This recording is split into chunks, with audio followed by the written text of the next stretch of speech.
Lâmpada para os meus pés é tua palavra e luz para o meu caminho. Seja bem-vindo à nossa terceira aula de Bibliologia, no seu programa Bíblia em Foco, o programa das Sagradas Escrituras.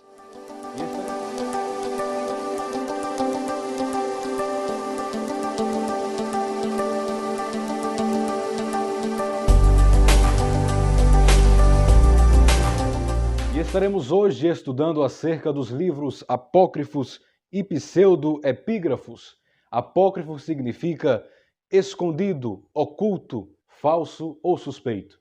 E depois acabou assumindo o sentido de não genuíno ou espúrio. E nós temos aqui no slide que essas expressões são usadas quando uma obra ou um fato não tem sua autenticidade provada. Já os livros pseudoepígrafos são aqueles cuja autoria atribuída é falsa. Nós recebemos na semana passada uma pergunta sobre o porquê que a Bíblia Católica tem mais livros que a Bíblia evangélica ou protestante.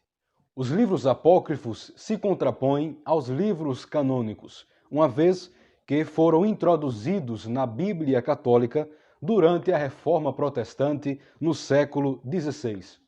Especialmente depois do Concílio de Trento, em 546. O objetivo dos romanistas foi o de fazer uma contra-reforma, usando os livros apócrifos para promover doutrinas falaciosas como o purgatório e a oração pelos mortos. E aqui nós temos uma tabela com os livros e escritos apócrifos contidos na Bíblia Católica. São eles Tobias, Judite, Acréscimos a Esther, 1º e 2º Macabeus, Sabedoria, Eclesiástico, Baruque e Acréscimos a Daniel, cuja localização você pode acompanhar aí na sua tela. Existem ainda dezenas de outros apócrifos que não estão na Bíblia, pertencentes a outro período, o período neotestamentário. Há até outro livro do Apocalipse escrito supostamente por Pedro, e um evangelho de Tomé, que apresenta histórias curiosas, sem nenhuma autenticidade histórica. Numa delas, nós temos aqui mais um ponto, me permitam a expressão, as histórias fantasiosas dos livros apócrifos. No evangelho de Tomé, conta uma história em que Jesus, enquanto criança, constrói pequenas represas e faz pardais do barro. E seu pai, quando repreende ele por fazer isso num sábado, o menino Jesus então ordena aos pardais: vão embora, e eles levantam voo cantando. No mesmo evangelho de Tomé, o menino, ao bater no ombro de Jesus, morreu na mesma hora.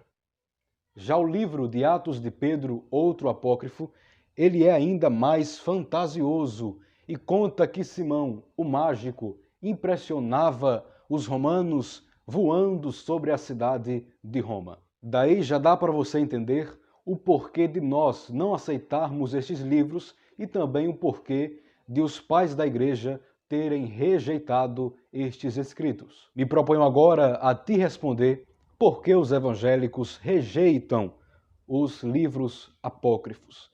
Temos aqui algumas razões o porquê nós os rejeitamos. A primeira delas é que o Senhor Jesus fez menção das Escrituras Sagradas dos seus dias, a Bíblia tripartida dos judeus. Isso em Lucas, capítulo 24 e versículo 44, onde Jesus citou a lei, os profetas e os escritos, e nelas não constam os livros apócrifos, pois nunca fizeram parte do Antigo Testamento dos judeus. Os judeus os rejeitam como escritos canônicos, o que já bastaria para nós também os rejeitarmos, uma vez em que foram introduzidos no Antigo Testamento. E Jesus e os escritores do Novo Testamento, em contraposição, jamais citaram um livro apócrifo, não deixando dúvidas acerca da não inspiração dessas obras. A segunda razão de nós não aceitarmos estes livros é porque eles apresentam erros históricos e geográficos, bem como anacronismos, ou seja, erros de cronologia dos fatos, além, é claro, de ensinarem falsas doutrinas e práticas divergentes das Escrituras inspiradas, como já falamos, o purgatório, por exemplo, e a oração pelos mortos. A terceira razão do porquê nós não aceitamos estes livros é porque eles foram escritos sob circunstâncias duvidosas, em um período em que havia um silêncio profético, no período interbíblico ou intertestamentário, durante os 400 anos em que esteve silenciosa a voz da profecia. Grande parte dos seus autores são também desconhecidos. E em quarto lugar, nós destacamos aqui, dentre tantas heresias e contradições dos apócrifos, o que o escritor do livro de 2 Macabeus disse ao concluir a sua obra no capítulo 15, versículo 37 e 38, onde ele não atribui a inspiração desse livro a Deus. E ele diz: aqui encerro a minha narrativa. Se ficou boa e literariamente agradável, era o que eu queria. Se está fraca e medíocre, é o que eu fui capaz de fazer. E em quinto lugar, nós destacamos aqui os historiadores daquela época, onde Flávio Joséfo vai dizer que, desde Artaxerxes, vários livros foram escritos, mas não considerados dignos de confiança.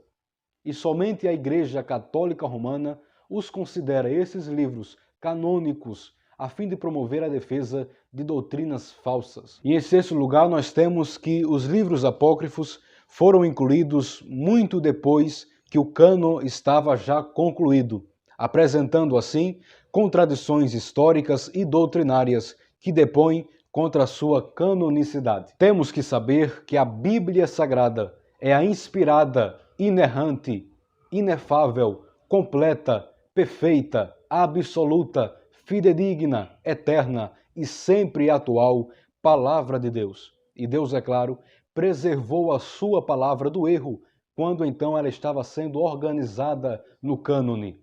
E nós não aceitamos estes livros apócrifos e pseudepígrafos. As razões já te apresentamos aqui. Espero que você tenha gostado dessa nossa aula. Se este programa está sendo útil para você, eu peço que você esteja compartilhando com seus amigos e familiares, para que muitas vidas sejam alcançadas pelo ensino da Palavra de Deus. Fique ligado, porque nos próximos dias estaremos postando 2 aulas, divididas em 2 partes, sobre a inspiração da Bíblia Sagrada. Deus em Cristo te abençoe. Este é o seu programa Bíblia em Foco, o programa das Sagradas Escrituras.